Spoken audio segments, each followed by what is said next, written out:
I want to thank the organizers very much for inviting me today to speak with you about the economics of the postdoc position. I'm very sorry I can't be with you in person. I really always enjoy participating in postdoc events, but unfortunately personal circumstances mean that I need to do this by means of a YouTube video. So I'm going to go through some slides today, and I hope that I will be able to shed some light on this topic.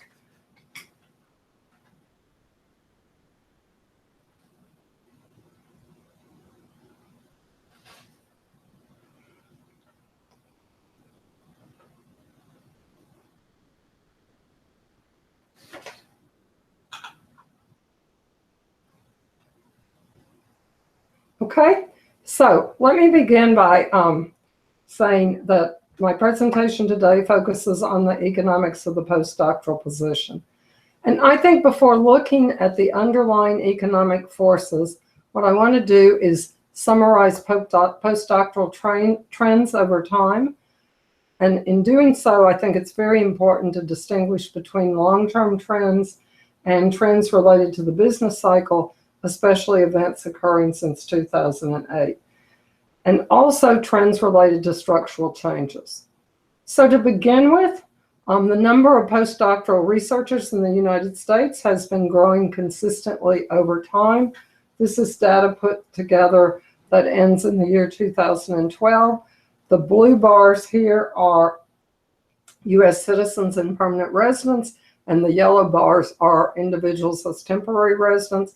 And you see that since 1989, the percent of postdocs in the United States who are temporary residents has been greater than those who are permanent residents or citizens. This shows postdoc rates by field, and the lighter colors in each of this is postdocs and temporary visas. And you see that the purple is the biomedical and health sciences, and you see it's the largest number of postdocs, and the lighter color are temporary residents working in those positions. This is data put together by FASB on the postdoc population, and it counts people working in health sciences as part of this population. And you see that there's been a growth among the 4 demographic groups they're talking about. And the group that's grown the slowest is citizens and permanent residents who are men. You also see that beginning around 2012, the number of postdocs began to decline a bit. How are postdocs supported? Well, I think most of you all know the answer to that question. They're largely supported on research grants. That's the green color here. The red color are postdocs supported on fellowships and traineeship grants. This is the most up-to-date data we have. This data comes from the Survey of Earned Doctorates. Those of you who got a PhD in the United States undoubtedly filled this out. It has a response rate of something like 96%, and that's because when it's administered on most campuses, people think that it's a requirement to fill it out to actually graduate. So this tells you the percent of everyone who says they have a definite commitment at the time they're graduating to have a postdoc position. And what you see is that in the life sciences, the postdoc taking rate is the highest. As second to the physical sciences, there was a lot of growth in engineering in recent times, and then you see non-sciences. And one other thing you may notice from this is that all of them peaked around 2009, 2010, and that reflects ARA funding. When the American Recovery and Reinvestment Act was enacted, it infused a lot of research funds temporarily into the system, and it appears that that allowed a number of postdocs to be hired. So what are the trends here? Well, there's an increase in the postdoctoral taking rate from 2001 on in all fields until 2010. There's a decline in the number of biomedical postdocs in the biomedical sciences and health sciences in recent years. And you notice that the number of postdoctoral scholars on temporary visas grew more quickly than that of citizens and permanent residents until quite recently. And it particularly grew quickly during the doubling of the NIH budget. So it's important to differentiate among these trends. Some of these trends relate to long-term problems in the labor market for new PhDs. And in this instance, there has been lots of evidence that there have been long-term problems in the labor market in the life sciences for a very long period of time. As early as 1977, there was clear indications that there were problems for new PhDs in this market. Indeed, the National Research Council wrote a report in evaluating the NERISA program at that time, which said that a slower rate of growth in the labor force in these fields, that is the life sciences, was advisable. That's 1977. 11 years later, in the report Trends in the Early Careers of Life Scientists, our committee made a similar recommendation. But not all of the trends that we've seen reflect long-term problems. Some reflect structural changes. So for example, in chemistry, there's been a tremendous demise of large labs in chemistry. In pharma, there have been lots of mergers and acquisitions, and this leads to a decline in jobs. And there's also been a significant decline in research among the industrial component of the United States. Ashish Arora at Duke University has a good paper on that you might like to look at. So continuing with these trends, we see that the percent taking postdoctoral position also relates to the overall state of the economy. After the crisis, the number of people taking a postdoc really increased. That showed up perhaps the most dramatically in engineering. But another place where you see this force of the market is that in the biomedical sciences, the percent of people taking a postdoc position in the late 1990s declined. And that definitely relates to the fact that pharma was hiring a large number of people at that point in time. So with that for background, let's look at the economics of the postdoctoral position. Economics is really about incentives and cost. And the incentives and costs have a significant impact on the number of postdoctoral scholars employed in the United States. Let's think about this from the perspective of the principal investigator. The principal investigator is faced with a growing importance of specialization in research, a growing importance of funding for research, and the importance of having publications as a necessary condition for funding. So how does that affect the postdoctoral market? Specialization. The sole author is really now a dinosaur when it comes to research. For fewer than 15% of papers now are sole authored. The average number of authors for a paper from top universities rose in the second half of the 20th century from 2.77 to 4.24 authors. So what does specialization mean? Well, it means that faculty increasingly are looking for individuals to work with them on research and to staff their labs. Increased importance of funding. Faculty, as many of you know, are under increasing pressure to bring in funding for research.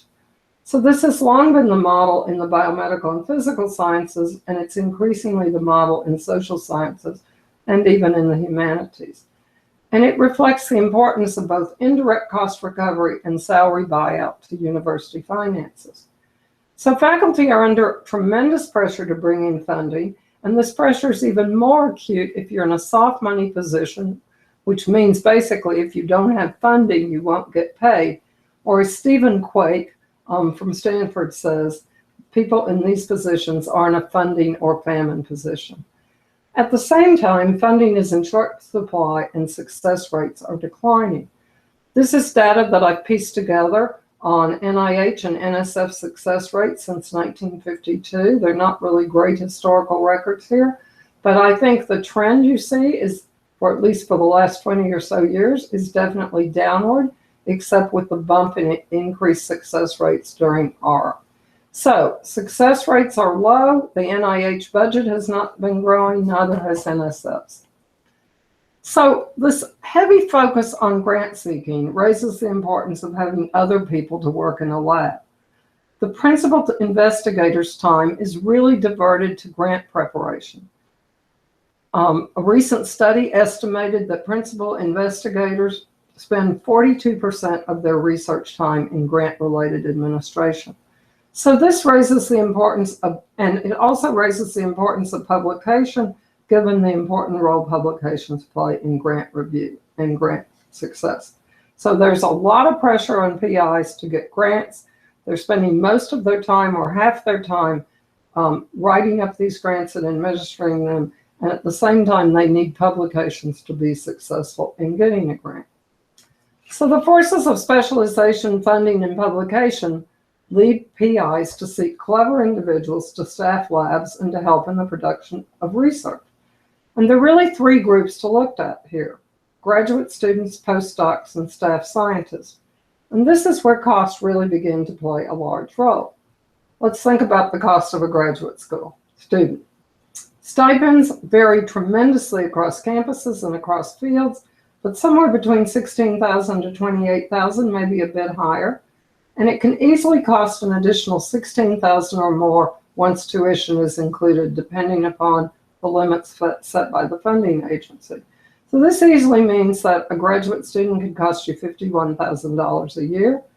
Graduate students work approximately 1,200 to 1,500 hours per year in the lab. And so that means that we're talking about an hourly rate of somewhere between $24 to $34. What about postdoctoral scholars? Well, the NIH stipulated rate for FY 2016 is $43,692 for NRSA first-year postdoctoral scholars. And that's up from 2015 and up from 2013. Now, this rate does not only apply to NRSA fellows, but an awful lot of universities, if you go online, say that they follow the NRSA guidelines. How many hours do postdocs work? Well, I don't need to tell you all, you are postdocs and you know you work many hours. According to the survey of doctorate recipients and responses of postdocs in the biomedical sciences and the physical sciences work on average 2,650 hours a year. So that works out to an hourly rate before fringes of around $16.50 in the biomedical sciences. So how much does it cost to staff a lab with a staff scientist? About $60,000 at a minimum. And of course, fringes are significantly higher than those for postdocs on many campuses because they are treated as employees by the university. And the hourly rate easily works out to be $30. So, if you're a principal investigator, the cost advantage clearly lies with the postdoctoral scholar on many campuses. Low salary and long hours of work mean postdoctoral scholars are about half as expensive as graduate student or staff scientists. And the higher level of skill they have than a graduate student makes them quite appealing. They're possibly more motivated than a staff scientist.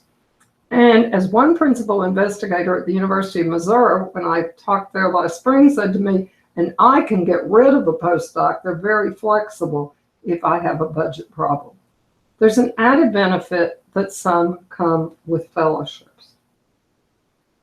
And of course, funds have been available from grants to hire postdoctoral researchers. So this is from an NSF 2008 report, and although it's not that current, it shows you the green bars, and we already saw something a little bit like this, that the majority of postdocs in the United States are being supported as research assistants on people's grants, or are being supported on research grants. There is very minimal support on fellowships or on training grants. And I think it's no surprise that authorship patterns really reflect this. We did a study of articles published by US scientists or U.S. University labs in the journal Science over a 6-month period.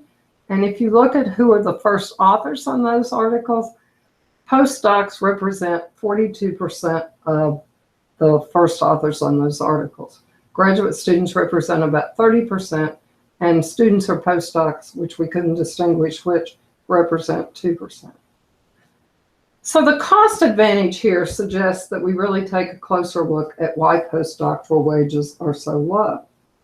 And first, and I guess I don't need to tell you, postdoctoral salaries are low. If we go back to that same survey of earned doctorate study for 2014, the median salary of somebody taking a postdoc in the life sciences was $40,000. The physical sciences is $49,000. And by the way, there's such a big difference there because many of the postdocs in the physical sciences are going to FRDCs. Those are federally directed research centers, and they pay a higher rate. And they also plan on using the postdoc as a time to look at somebody and see if they want to permanently hire them. Social sciences, $42,000, engineering, $45,000. So, and the salary is also low relative to alternatives. If you were a new PhD and you got a job directly in academia at the time you graduated, you would be earning between $61,000 and $75,000 depending on the field. And if you went to industry and had gotten a job in 2014 as a new PhD, you would have a salary between $87,000 and $103,000.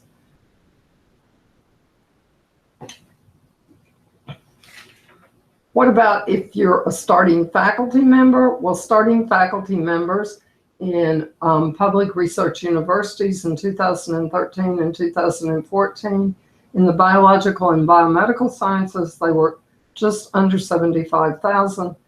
In engineering, they were a bit higher, and math and statistics, lower. So why are postdoctoral salaries so low? One of the arguments, an argument that I heard often when I participated in the Academy's postdoc committee quite recently, was the low pay to postdoctoral scholars is due to the large training component of the position. So the argument, and I suspect you all have heard the argument, goes something like this.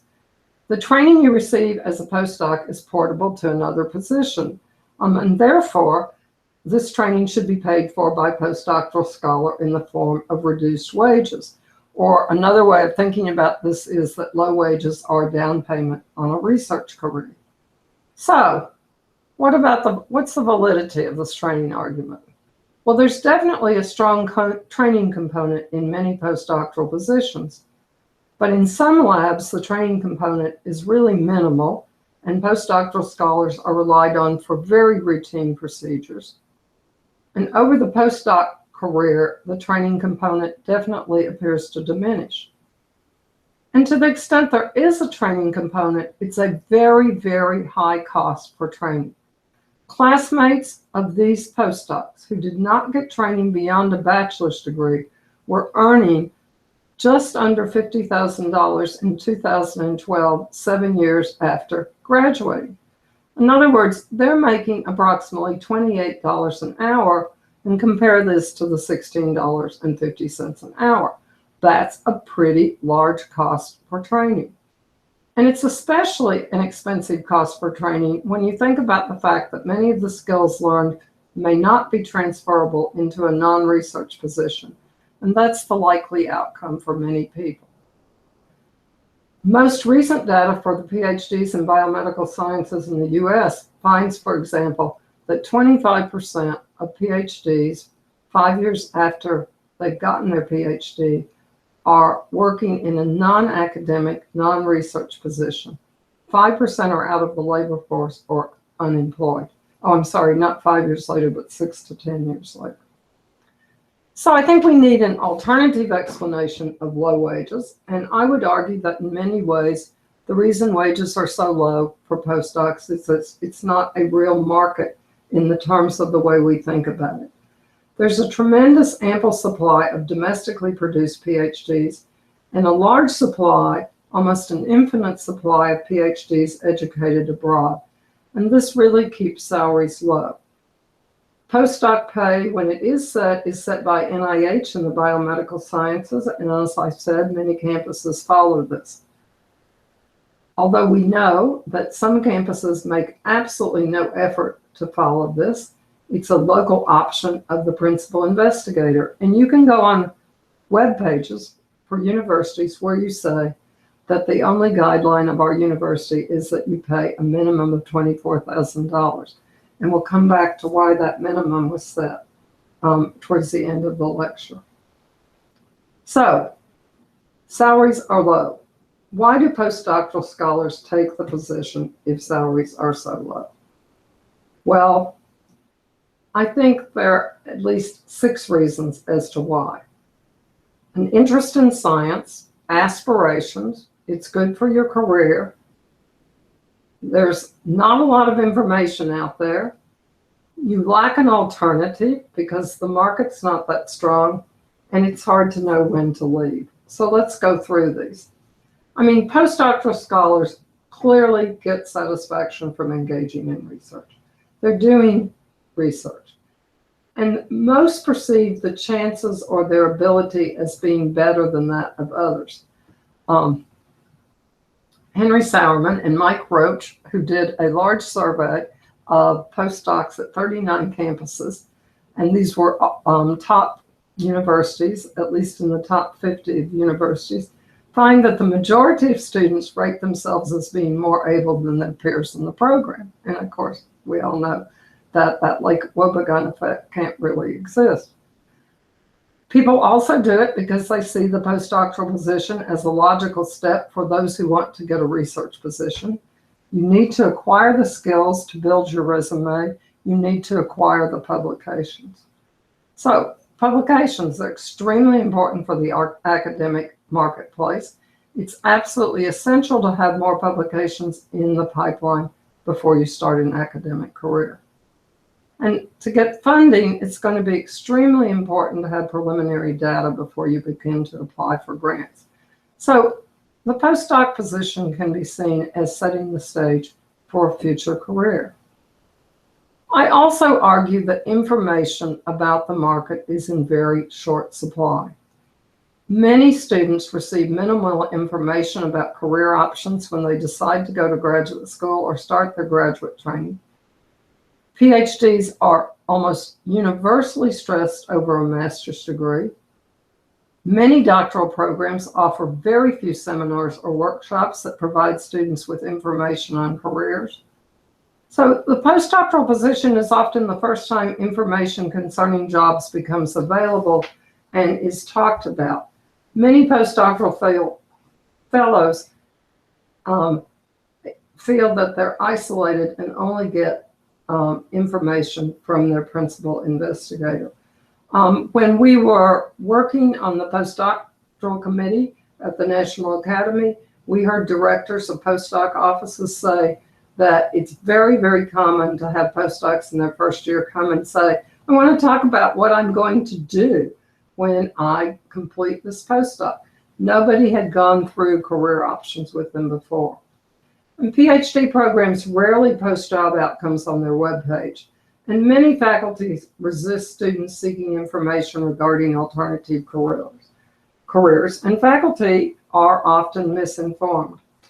Because I've written and spoken extensively on postdoc issues, I often get emails from postdocs who have been encountering problems, and I was particularly struck by this email that I received in March of 2014. And let me just read it for you. It says, when I left college and again when I left grad school, I felt as if I had been lied to, partly because principal investigators have their own agenda and partly because they genuinely do not know what is happening outside of the insulated doors of their colleges or universities. I remember being taken on a trip to GSK, that's GlaxoSmithKline, in my undergrad about 2007, so they could talk to us about careers in industry. One scientist informed us that MS level chemists are more hireable than PhDs. My professors then spent the next month reiterating that what we had learned at GSK was not true. Somehow, most of us, myself included, ended up believing our professors. That is only one of the many times I received poor career counseling from a professor. Postdocs, I think, also have a real lack of local information. I think this is very important. Students may have some sense, or postdocs may have some sense of what the overall outcomes is, but many perceive outcomes of individuals from their programs as being better.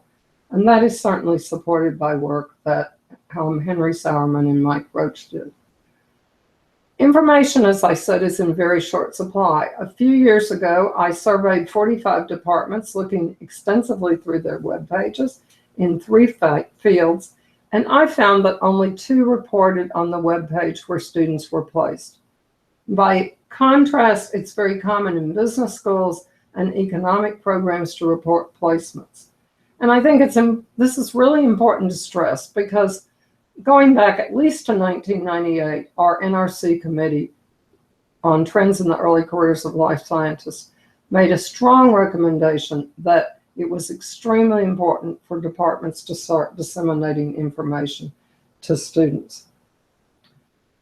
Placements are just not a metric universities report. I think it's so interesting. Universities routinely report publications, patents, startup companies, funding, but they simply do not report placements, in spite of the fact that the physicist J. Robert Oppenheimer said that it's the best way to send information is to wrap it up in a person. I mean, one of the best ways universities can transmit knowledge is by placing students, but yet universities do not keep track of these placements. I think another reason that people stay in a postdoc or take a postdoc is that alternative jobs are in very short supply. There's been a dramatic increase in the number of PhDs, particularly in the biomedical sciences. Demand has slowed for positions. Funding for research is flat. State support of universities has been very flat or declining. There's all this restructuring in industry that I spoke about earlier. And this really means that the probability of finding a position has declined. And the probability of finding a research position has declined. So this just shows you what's been happening to PhD production, and the light blue line at the top is the growth in PhDs in the biological sciences. The only other field that's as large is it's engineering, and it's turned down a bit more in engineering. Earlier I talked about the survey of earned doctorate data. This shows us the percent of people who say they have a definite commitment at the time they got their PhD. And I think it's very important to see that in the life sciences, it's been declining considerably since the early 2000s, and now stands at about 62%. So to summarize, the percent of new PhDs with definite commitments that we see in there has been declining in fields. It's declined recently in the life sciences by about 17%. And the weakness of the market is also seen by looking at salary change data among people with definite commitments. And these salary changes have been positive, but they've not been that great, and this is over a 3-year period. For the working group, for the NIH working group on careers in the life sciences that was co-chaired by Sally Rockey and Shirley Tillman, some data was put together looking at placement outcomes and career outcomes for cohorts who were out 1 to 5 years, 6 to 10 years, 11 to 30 years, and 20 to and over 20 years. And we looked at placements beginning in 1992 and came through 2010. And the only lines I want you to look at, this is a very cluttered diagram, is that for each cohort, the red line is going down and the green line has a trend up. So the red line is the percent of the cohort that holds a tenure track position. And so for all cohorts, that's been going down. And the green line is the percent of the cohort that holds a non-academic, non-research position. So for each cohort, the percent in tenure track positions is declining and the percent in non-academic positions has been increasing. And excuse me, it's not the green line, it's the yellow line that's been going up. I have to point out a pet peeve I have here, that unemployment rate is really a poor measure of labor market outcomes for PhDs. Most PhDs can get a job, temporary or permanent. The question is whether it's a position that makes appropriate use of their training. And I was really upset when I saw a headline in Science when it said employment crisis for new PhDs is an illusion. And if you click on that link, you'll see that it's all based on the fact that the unemployment rates are not very high for PhD scientists. Well, of course, we don't expect them to be high. Now, the final reason I think that people stay in a postdoc or take a postdoc is that it's hard to know when to leave. I was on a panel at Emory University in which Lauren Williams, who's a professor of chemistry and biochemistry at Georgia Institute of Technology, was speaking about the postdoc situation and people staying in postdocs for so long. And he said, you invested so much, you can't stop. It's just like the war in Vietnam. So in the final part of my talk today, I'd like to talk about moving forward and possible solutions. First, I think we've just got to fix what's broken. We've got to cut back on the demand for postdocs. We've got to discourage an over-reliance on postdocs. And one way to do that is to make the cost of a postdoc, the salary, reflect the social cost. We must raise salary and benefits significantly. We have to encourage institutions and provide incentives for institutions to create more staff scientist positions. Staff scientists are very common in the intramural program at NIH, but as we know, they're not very common in the university community. I would also be an advocate of limiting the amount of salary charged off grants, thereby diminishing the demand for graduate students and postdocs. I don't want to just focus on demand. I think we also need to cut back on the supply of postdocs. And I think one way to do that is to provide information regarding different career paths early in graduate training experience. We don't want to wait for career counseling until you're a postdoc, but that's what's happening on many institutions today. We need to provide information on alternative degrees, such as master's programs. We've really got to encourage internships during graduate school experience. We need to require departments to post placement information online. No reporting, no funding. We need to require students to pay for part of their tuition as a graduate student. I really think if you have a little bit of skin in the game, you may think a lot more about the career outcomes. And something I've been talking about for a while is I really think we need to lessen the coupling between research and training, thereby decreasing the supply of PhDs. Effective training requires a research environment, but effective research does not require a training environment. Abstinence is, after all, the most effective form of birth control.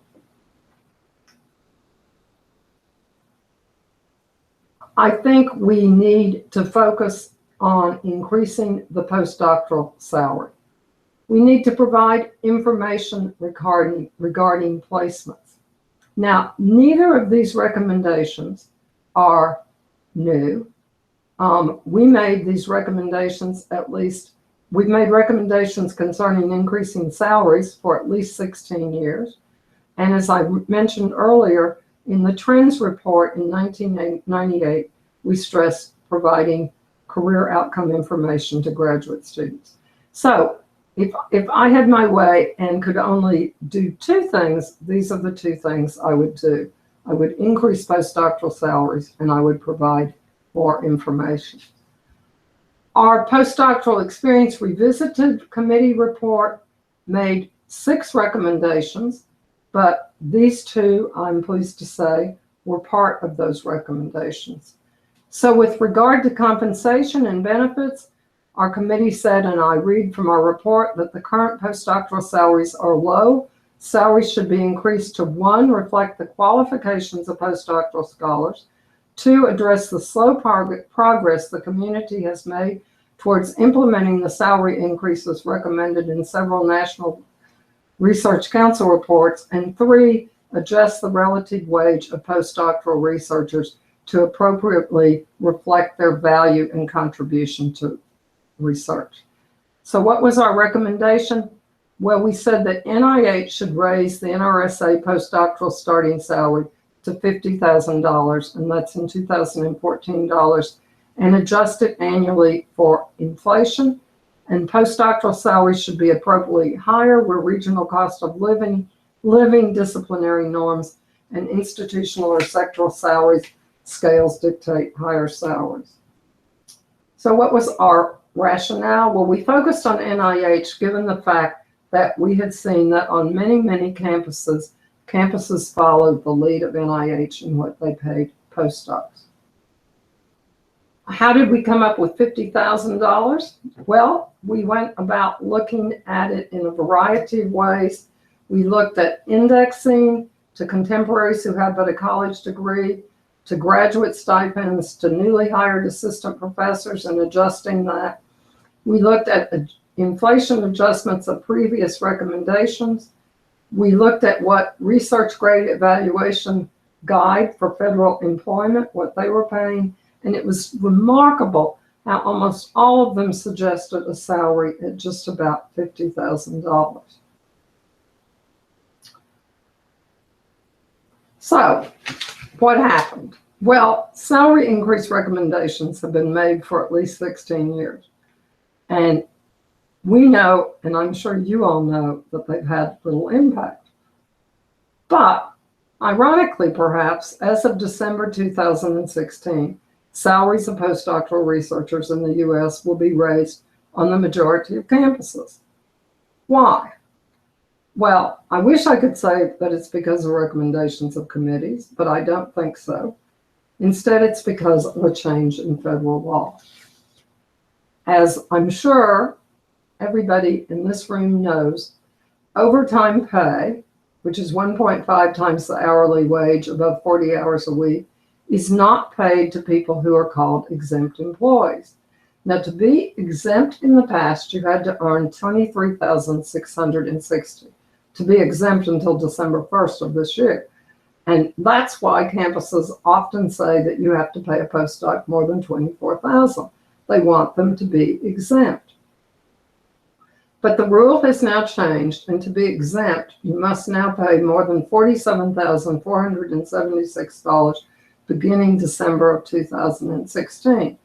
So magically, universities have been forced to either raise the pay of postdocs or begin to carefully monitor hours, something that could be very, very expensive for universities to do.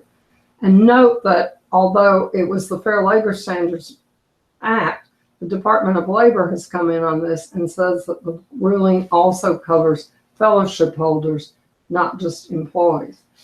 A recent survey, an August survey by the Council of Governmental Relations of 100 institutions, found that 75% of these institutions plan to raise postdoc salaries to meet the FLSA minimum so that they will be exempt.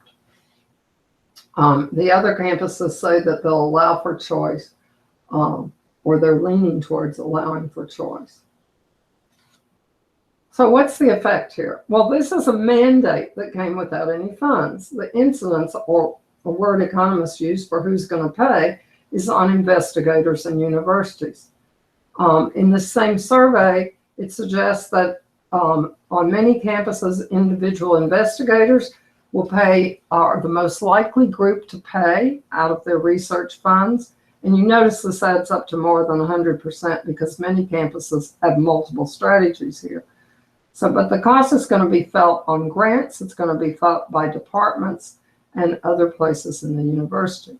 So there's no federal pool of funds. What this means is that in the long run, there's going to be, if you're going to pay postdocs more, there's going to be fewer dollars to hire postdocs. And it's going to, I think, make staff scientists relatively more attractive, given that the salary of postdocs is increasing relative to others.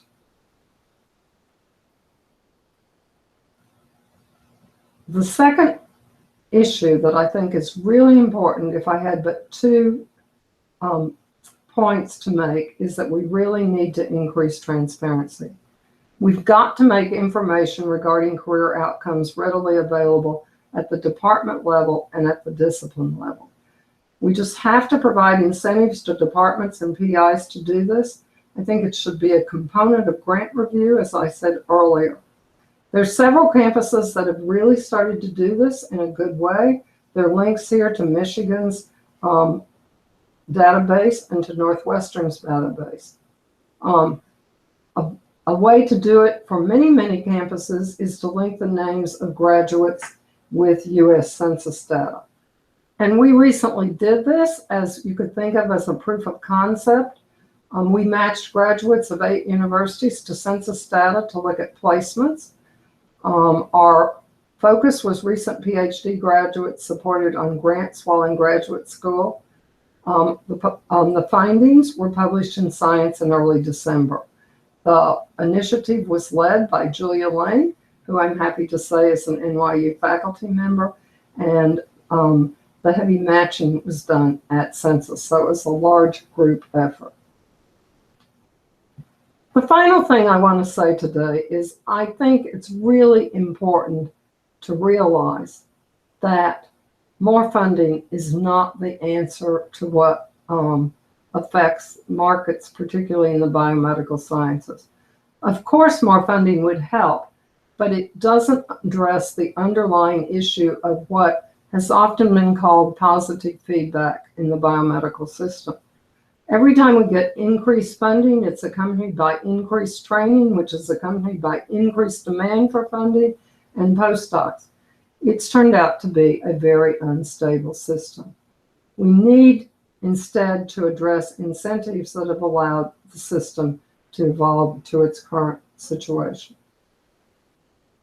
So in closing, let me say that the comments I made today were drawn in part from a book that I wrote that was published by Harvard about 5 years ago that is now in paperback, How Economics Shapes Science, and a comment piece that was published in Nature. If you have questions or comments, and it turns out that we can't answer them live today, please feel free to email me at my email address.